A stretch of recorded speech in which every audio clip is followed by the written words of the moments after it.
Welcome to Sudheer Edutech YouTube channel. నేను మీ సుధీర్ సార్ని. 2024 జనవరి 24 ఇవాళ కరెంట్ అఫైర్స్. అందరూ కూడా క్లాస్ స్కిప్ చేయకుండా లాస్ట్ వరకు క్లాస్ వినండి. అదేవిధంగా వింటున్న వాళ్ళందరూ కూడా లైక్ చేయండి. ప్రతి ఒక్కరు లైక్ చేయండి, ఓకేనా? అదేవిధంగా ఎవరైనా సబ్స్క్రైబ్ చేసుకోకపోయినా సబ్స్క్రైబ్ చేసుకోండి. మన ఛానల్ మీ ఫ్రెండ్స్ కూడా వారికి షేర్ చేయండి, ఓకేనా?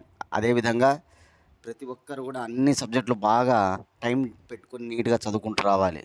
కరెంట్ అఫైర్స్ అనేటువంటిది ఒక సబ్జెక్టుగా భావించి ప్రతిరోజు క్లాసులు వినడం, రాసుకోవడం, వాటిని రివిజన్ చేసుకుంటూ రావడమే కాకుండా మిగతా సబ్జెక్టులు హిస్టరీ, పాలిటీ, జాగ్రఫీ, అదేవిధంగా బయాలజీ, జీకే, కరెంట్ అఫైర్స్ ఇట్లాంటివన్నీ కూడా మనం నీట్గా చక్కగా చదువుకుంటూ వస్తే కనుక మీరు మంచి స్కోర్ అనేటువంటిది వస్తుందన్నమాట మనకి రానున్న ఎగ్జామ్స్లో.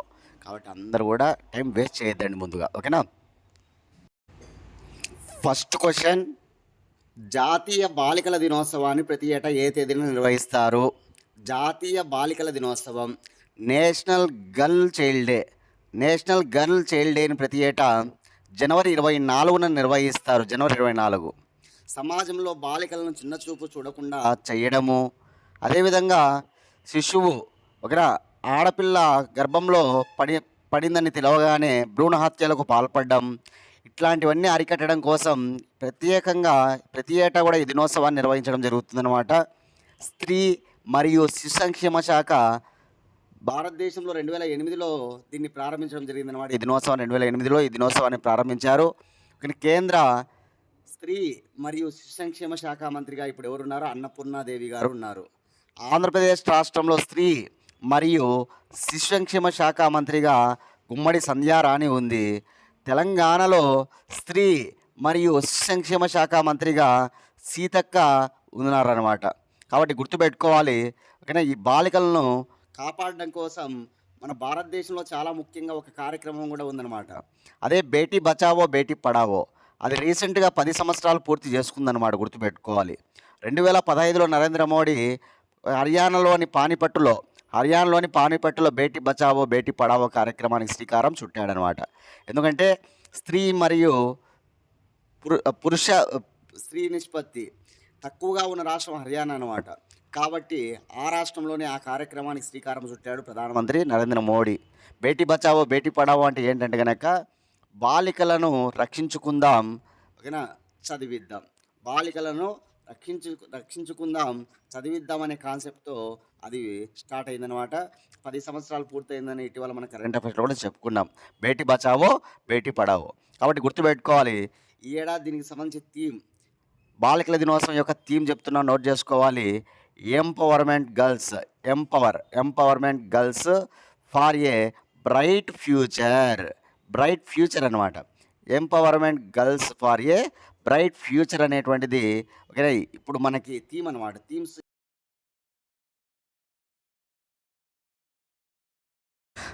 సెకండ్ క్వశ్చన్, ఆస్కార్ అవార్డులు 2025 గాను భారత్ నుంచి షార్ట్ ఫిలిం లైవ్ యాక్షన్ విభాగంలో నామినేట్ అయిన చిత్రం ఏది? చాలా చాలా ఇంపార్టెంట్. ఆస్కార్ అవార్డులు ఇవ్వబోతూ ఉన్నారు ఇంకా మనకి, ఓకే, దాని యొక్క వేడుకలు జరుగుతూ ఉన్నాయన్నమాట. దానికి సంబంధించి మన భారతదేశ ఒక చిత్రం, అది కూడా షార్ట్ ఫిలిం లైవ్ యాక్షన్ విభాగంలో,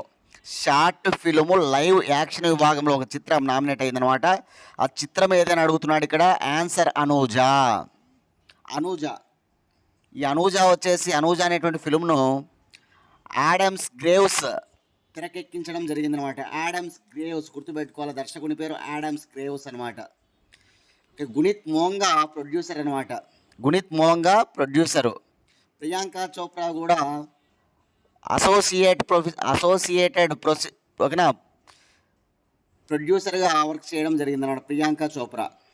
కాబట్టి ముగ్గురి పేర్లు గుర్తుపెట్టుకోవాలి మీరు దయచేసి. ఒకరు వచ్చేసి ఆడమ్స్ గ్రేవ్స్ డైరెక్టర్, ఒకరు వచ్చేసి గుణిత్ మోంగా ప్రొడ్యూసర్, ఒకరు వచ్చేసి అసోసియేటెడ్ ప్రొడ్యూసర్ ప్రియాంక చోప్రా. చిత్రం వచ్చేసి అనూజ. గార్మెంట్స్లో వర్క్ చేసేటువంటి ఒక 9 ఏళ్ల బాలిక చుట్టూ తిరుగుతుందన్నమాట. గార్మెంట్లో పనిచేసేటువంటి 9 ఏళ్ల అనూజ అనేటువంటి బాలిక చుట్టూ ఈ చిత్రం తిరుగుతుందన్నమాట. కాబట్టి దీనికి ఆస్కార్ అవార్డు రావాలని మనం అందరం కోరుకుందాం. అదేవిధంగా మన భారతదేశము ఈ సంవత్సరం ఉత్తమ విదేశీ చిత్రం విభాగంలో లపాతా లపాతా లేడీస్ అనేటువంటి చిత్రం కూడా మనం పంపించాం ఎంపిక చేసి. దానికి కూడా మనం అవార్డు రావాలని కోరుకుందాం. ఏ చిత్రం? లపాతా లేడీస్. కాబట్టి గుర్తుపెట్టుకోవాలి, ఈ 2 చిత్రాలు మనకు ఆస్కార్కి సంబంధించి భారతదేశానికి సంబంధించి నామినేట్ చేసినట్టు మనం. ఒకటి లపాతా లేడీస్ అయితే 2 అనూజ అనమాట. అనూజ. ఇంతవరకు ఆస్కార్ అవార్డు పొందిన భారతీయుల లిస్టు నేను చెప్తున్నా, మీరు నోట్ చేసుకుంటే. ఎందుకంటే ప్రపంచంలోనే సినిమా రంగంలో ఇచ్చే అత్యున్నత పురస్కారం ఆస్కార్ అవార్డు. అది మన భారతీయులకు ఎవరికి వచ్చిందనేది మీకు ఒకటి తెలిసి ఉండాలి. కాబట్టి Bhanu Athaiya 1983 Gandhi cinema costume designer. Bhanu Athaiya Gandhi cinema costume designer అనమాట. 1983. 1993లో Satyajit Ray lifetime achievement award అనమాట. Oscar lifetime achievement award పొందిన ఒకే ఒక భారతీయుడు సత్యజిత్ రే. ఇయర్ వచ్చి 1993. అదేవిధంగా 2009లో ఏఆర్ రెహమాను, రసూల్ పోకుట్టి, గుల్జార్ ఈ ముగ్గురికి వచ్చిందనమాట. ఏఆర్ రెహమాన్ వచ్చేసి స్లమ్ డాగ్ మిలియనీర్ అనే సినిమాకి వర్క్ చేశాడనమాట, మ్యూజిక్ అందించాడు. అదేవిధంగా జైహో అనే పాట పాడినందుకు కూడా ఆయనకు అవార్డు వచ్చింది. 2 అవార్డులు వచ్చాయన్నమాట ఏఆర్ రెహమాన్కి. ఒకటి ఏఆర్ రెహమాన్ 2 అవార్డులు. చిత్రం వచ్చేసి స్లమ్ డాగ్ మిలియనీర్ అనమాట. 2 ఆస్కార్లు పొందిన ఒకే ఒక భారతీయుడు ఎవరంటే ఏఆర్ రెహమాన్ అనమాట. అదేవిధంగా రసూల్ పోకుట్టి వచ్చేసి జైహో అనే పాట, ఆ స్లమ్ డాగ్ మిలియనీర్ అనే సినిమాలో జైహో అనే పాట లిరిక్స్ అందించాడు రసూల్ పోకుట్టి. నెక్స్ట్ గుల్జార్ అనమాట లిరిక్స్ రైటర్. గుల్జార్కు లిరిక్స్ రైటర్ అనమాట. జైహో అనే పాట రాశాడు. రసూల్ పోకుట్టి వచ్చేసి స్లమ్ డాగ్ మిలియనీర్ అనే సినిమాకి సౌండ్ మిక్సింగ్ అందించాడు. సౌండ్ మిక్సింగ్ అనమాట. ఆస్కార్లో 24 కేటగిరీస్ ఉంటాయన్నమాట. అందులో ఒకటి సౌండ్ మిక్సింగ్ అనేటువంటిది. 24 కేటగిరీలో సౌండ్ మిక్సింగ్ అనేది ఒకటి ఉంటుందన్నమాట. గుర్తుపెట్టుకోండి అందరూ కూడా. ఇకపోతే మొన్న మనకు రీసెంట్గా ఎంఎం కీరవాణి చంద్రబోస్ అనమాట. త్రిబుల్ ఆర్ సినిమాలో ఓకేనా, మనకి నాటు అనేటువంటి సాంగ్ ఉంది కదా, దానికి సంబంధించి ఎవరు అందుకున్నారంటే కనుక ఎంఎం కీరవాణి, అదే లిరిక్స్ అందించినటువంటి చంద్రబోస్, వీళ్ళిద్దరు కూడా అవార్డు అందుకున్నారనే విషయాన్ని గుర్తుపెట్టుకోవాలి. ఓకేనా. అదేవిధంగా మనకి కార్తీకి గోంజాల్వేస్ కూడా అవార్డు వచ్చిందనమాట. ఇంతవరకు వీళ్ళే అనమాట అవార్డులు పొందిన వాళ్ళందరూ కూడా గుర్తుపెట్టుకోవాలి మీరు. 2023లో ఏఆర్ రెహమాను, ఓకేనా, అదేవిధంగా చంద్రబోసు, కార్తీకి గోంజాల్వేస్ అనమాట. ఆస్కార్ అవార్డు పొందిన భారతీయుల జాబితాను నేను చెప్పా, బాగా చూసుకొని చదువుకోండి మీరు అందరూ కూడా, చాలా చాలా important.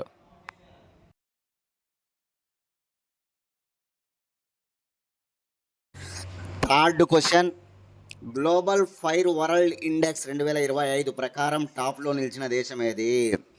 Global fire power index అనమాట. ఫైర్ పవర్ అంటే ఇక్కడ సైనిక బలం, ఏ దేశానికి ఎంత సైనిక బలం ఉందని తెలియజేసేది గ్లోబల్ ఫైర్ పవర్ ఇండెక్స్ అనమాట. ఏ దేశం టాప్లో ఉందంటే కనుక అమెరికా తర్వాత రష్యా, తర్వాత చైనా, తర్వాత ఇండియా అనమాట. America first, Russia second, China third, India fourth. భారతదేశ ర్యాంక్ వచ్చేసి 4వ స్థానం. పోయిన ఏడాది కూడా భారతదేశం 4వ స్థానంలో ఉంది, ఇప్పుడు కూడా 4వ స్థానంలోనే భారతదేశం ఉంది. పోయిన ఏడాది అమెరికా టాపు, ఈ ఏడాది కూడా అమెరికా టాపు. 2006 నుంచి ఈ గ్లోబల్ ఫైర్ పవర్ ఇండెక్స్ అనేటువంటిది విడుదల చేస్తూ ఉన్నారన్నమాట. globalfire.com ద్వారా ఇది వెల్లడిస్తారు. ఏకంగా 60 పారామీటర్లను ఆధారంగా తీసుకొని ఈ విషయాలను వెల్లడిస్తారన్నమాట. 60 విషయాల ఆధారంగా ఈ సైనిక బలాల వివరాలను తెలియజేస్తారన్నమాట. గుర్తుపెట్టుకోవాలి. ఈ ఏడాది 145 దేశాలకు సంబంధించి ర్యాంకులు ఇచ్చారు. 145వ స్థానంలో, 145 చివరి స్థానంలో ఏ దేశం ఉందంటే కనుక అదే భూటాన్. ఫస్ట్ వచ్చేసి అమెరికా, లాస్ట్ వచ్చేసి భూటాన్ ర్యాంక్ 145 అనమాట. Bharat rank 4th rank. ఇటీవల హెన్లే పాస్పోర్ట్ ఇండెక్స్ కూడా మనం చూసాం. హెన్లే పాస్పోర్ట్ ఇండెక్స్లో సింగపూర్ ఫస్ట్ ఉందని, జపాను సెకండ్ ఉందని. సింగపూర్ 190 దేశాలకు వీసా లేకుండా ప్రయాణించవచ్చు. జపాన్ అయితే కనుక 190, ఓకేనా, 3 దేశాలకు వీసా లేకుండా ప్రయాణించవచ్చు అని చెప్పుకున్నాం. భారతదేశం 85వ ర్యాంకులో హెన్లే పాస్పోర్ట్ ఇండెక్స్లో ఉందని చెప్పుకున్నాం. 85, గత ఏడాది 80లో ఉంటే ఇప్పుడు 85లో ఉందని చెప్పుకున్నాం. లాస్ట్ ఏ దేశం హెన్లే పాస్పోర్ట్ ఇండెక్స్లో, లాస్ట్ ఏ దేశం? కామెంట్ బాక్స్లో మీ సమాధానాన్ని తెలియజేయండి అందరూ కూడా. హెన్లే పాస్పోర్ట్ ఇండెక్స్లో లాస్ట్ ఏ దేశం నిలిచింది అనేది కామెంట్ బాక్స్లో మీ సమాధానాన్ని తెలియజేయండి అందరూ కూడా చూద్దాం. ఇదనమాట గ్లోబల్ ఫైర్ పవర్ ఇండెక్స్లో భారతదేశ ర్యాంకు 4 ఇప్పుడు. ఫస్ట్ ఏదంటే కనుక America, second Russia, third China. ఇక లాస్ట్ ఏదంటే మాత్రం భూటాన్ గుర్తుపెట్టుకోవాలి. భూటాన్ 145 ర్యాంక్ అనమాట. ఓకేనా, రైట్.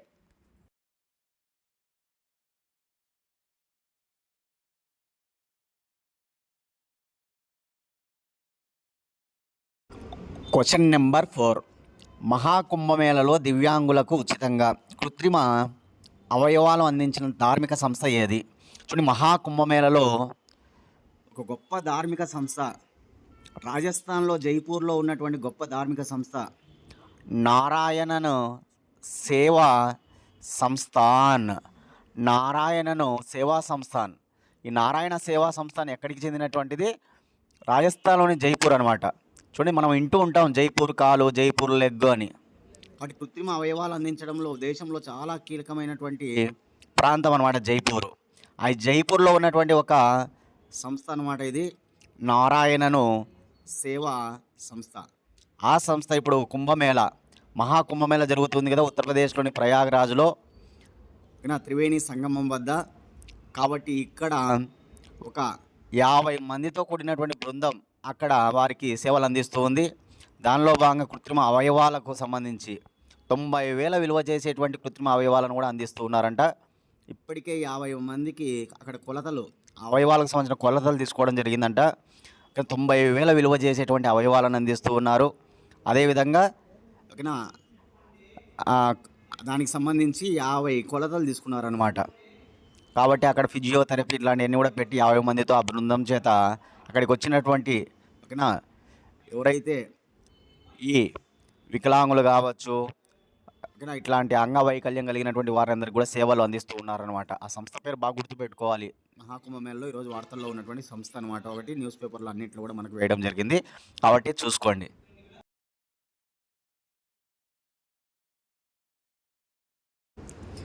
Question number 5. బిఎస్ఎఫ్ అదనపు డైరెక్టర్ జనరల్గా ఎవరు నియమితులయ్యారు? చూడండి, బిఎస్ఎఫ్ బోర్డర్ సెక్యూరిటీ ఫోర్స్ అనమాట. తెలుగులో సరిహద్దు భద్రతా దళము అంటాం.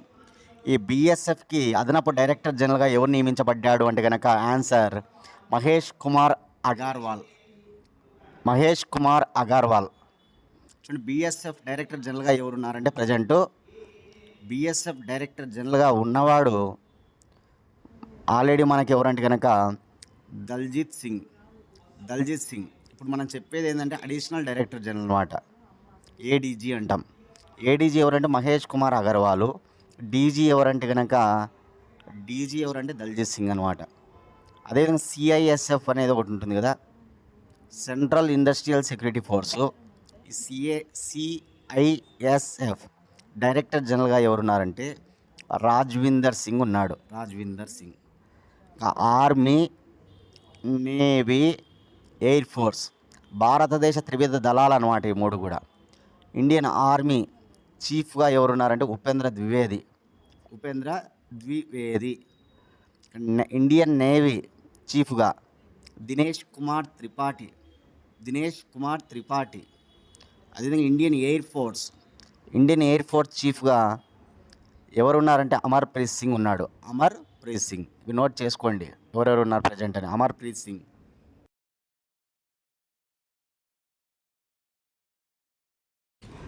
Question number 6. క్వాడ్ సమావేశం 2025 ఎక్కడ జరపాలని క్వాడ్ మంత్రులు నిర్ణయించారు? చూడండి, క్వాడ్ సమ్మిట్, QUAD. దీన్నే క్వాడ్రిలేటర్ డైలాగ్ అని కూడా అంటారనమాట. క్వాడ్రిలేటర్ అంటే చతుర్భుజం అంటే 4 దేశాలు ఇందులో సభ్యత్వాన్ని కలిగి ఉంటాయి. America, Bharat, Australia, Japan. America president Donald Trump అనమాట. అమెరికాకు 47వ అధ్యక్షుడు, రిపబ్లికన్ పార్టీకి చెందినవాడు. అదేవిధంగా భారతదేశ ప్రధానమంత్రి ఎవరంటే నరేంద్ర మోడీ. అదేవిధంగా ఆస్ట్రేలియా ప్రధానమంత్రి ఎవరంటే యాంటోనీ ఆల్బనీస్. జపాన్ ప్రధానమంత్రి ఎవరంటే షిగరు ఇషిబా. ఈ 4 దేశాలు కలిగిన కూటమే క్వాడ్ కూటమి. ఆపోజిషన్ వచ్చేసి చైనా అనమాట. చైనాకు వ్యతిరేకంగా ఏర్పాటైన కూటమి అనమాట. సముద్రాల్లో చైనా దూకుడును తగ్గించడానికి ఏర్పాటైన కూటమి అనమాట ఈ క్వాడ్రిలేటర్ కూటమి. దీన్నే క్వాడ్ అంటారు సింపుల్గా. ఓకేనా, గుర్తుపెట్టుకోవాలి క్వాడ్. ఇప్పుడు జనవరి 21వ తారీఖున విదేశాంగ మంత్రుల సమావేశం జరిగింది. ఈ విదేశాంగ మంత్రుల సమావేశంలో భాగంగా ఈ ఏడాది దీనిని ఎక్కడ నిర్వహించాలనుకున్నారంటే కనుక భారతదేశంలో నిర్వహించాలని నిర్ణయించారనమాట. వాడి క్వాడ్ సదస్సు ఎక్కడ జరుగుతుంది ఈ ఏడాది అనేది గుర్తుపెట్టుకుంటే అది భారత్. పోయిన ఏడాది అమెరికాలో జరిగింది. క్వాడ్ సమ్మిట్ పోయిన ఏడాది అమెరికాలో జరిగింది. ఈ ఏడాది భారత్లో నిర్వహిస్తున్నారనే విషయాన్ని మనం గుర్తుపెట్టుకోవాలి. 2009లో దీన్ని ప్రారంభించారన్నమాట క్వాడ్ సమ్మిట్ను. ఓకేనా.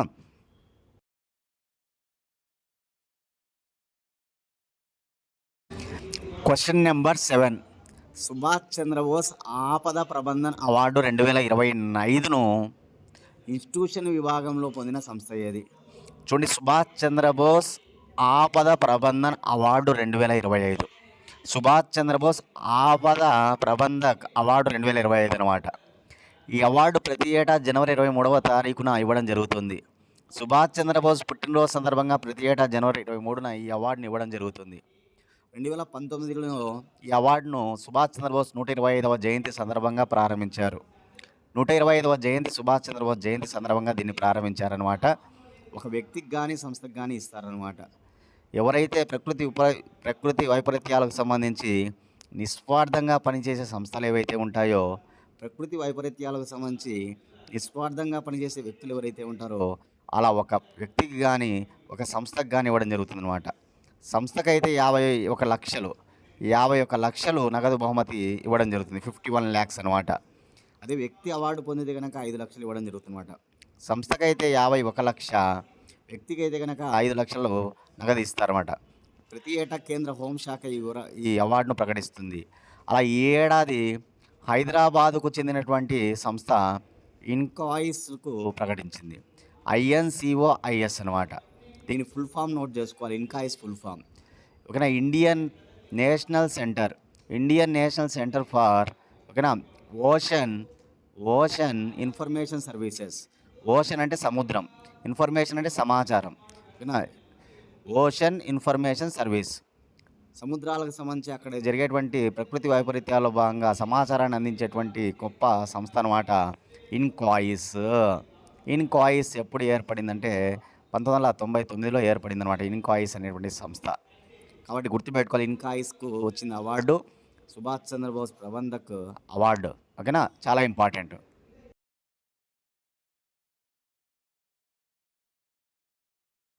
Question number 8. ఎవరెస్ట్ అధిరోహణకు 12.96 లక్షల రుసుమును విధించిన దేశం ఏది?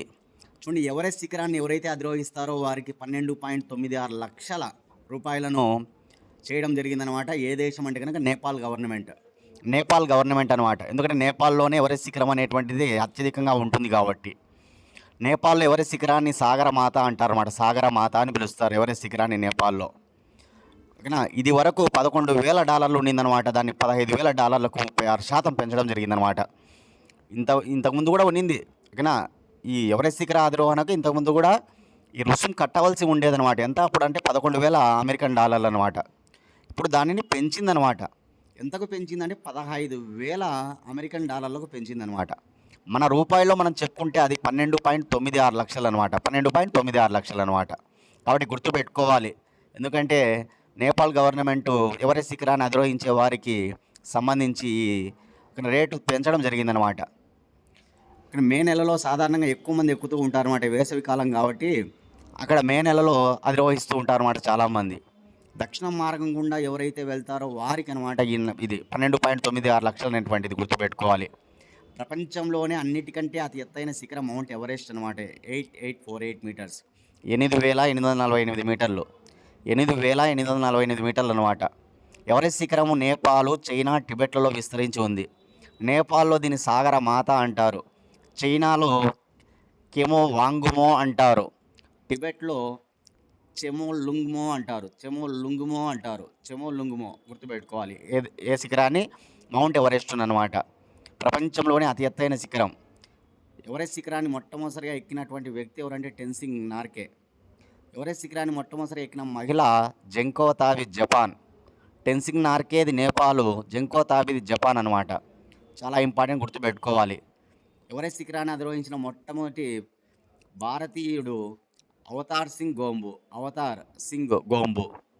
ఎవరెస్ట్ శిఖరాన్ని ఎక్కిన మొట్టమొదటి భారతీయ మహిళ బచేంద్రి పాల్ అనమాట.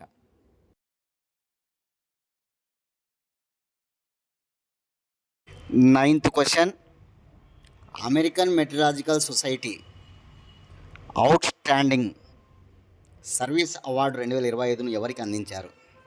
చూడండి, అమెరికన్ మెట్రలాజికల్ సొసైటీ వాళ్ళు మన భారతదేశానికి చెందినటువంటి మృత్యుంజయ మహాపాత్రకి అవుట్ స్టాండింగ్ సర్వీస్ అవార్డు 2025ను అందించారనే విషయాన్ని మనం ఇక్కడ నోట్ చేసుకోవాలి. ఎవరి ఈ మృత్యుంజయ మహాపాత్ర అంటే ప్రజెంట్ ఐఎండి ఉంది కదా, ఇండియన్ మెట్రలాజికల్ డిపార్ట్మెంట్ ఉంది కదా, 150 ఏళ్ళు కంప్లీట్ చేసుకుంది కదా ఇప్పుడు ఐఎండి అనేటువంటిది మనం చెప్పుకున్నాం. 1875లో ఏర్పడింది అనమాట ఐఎండి. ప్రధాన కార్యాలయం న్యూఢిల్లీ అనమాట. ఇప్పుడు దానికి డైరెక్టర్ జనరల్గా ఉన్నవాడు ఈ Mrutyunjay Mohapatra. Cyclone man of India అని అంటారు ఇతన్ని. సైక్లోన్ మ్యాన్ ఆఫ్ ఇండియా అని కూడా అంటారు మృత్యుంజయ మహాపాత్రని.